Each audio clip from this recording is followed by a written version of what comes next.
Pare, totoo yung balot nakakabulag. Ha? Kasi ang tropa ko, muntik daw na bulag eh. Ako na ano. Kasi yun ang tropa ko, bumili ng balot sa bata. Pagkabili ng balot, pinuktok sa siminto. Binuksan, inigop ang sabaw. Inigop. Yung tapos di naubos ang sabaw, isinilip niya. Pinukang mata, bulag. Ayun pala mga kabusing, ang bilhin niya palang balot, ilaw. Buhay pang sisil. Kaya muntik na nabulag yung aking tropa. Kaya paalala ko, pag bumili kayo ng balot, kailangan yung mainit. Pag malamig, huwag kayong bumili. Kasi alam nyo yung pag malamig yun, hilaw pa yun. Kaya yung bata, nagtinda, hilaw. Ang ginawa niya nagbili, pinuktok ang balot. Tapos sinigop ang sabaw. Tapos yung naubos sabaw, sinilip. Pinuka ang mata, bulag.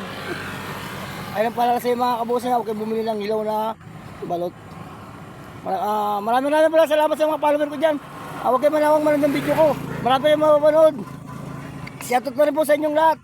Mga views, mga nanonood sa akin, mga nagla-like, share, saka pakashare-comment, pakashare, pakalike na rin po. Huwag kayo mag-alala, hindi mawala ng mga bagong tricks. Nagpahin muna ako sa tricks. Papanay muna natin ating video. Medyo napapakailan ko ng balot eh. Mahilig ito mga kababers.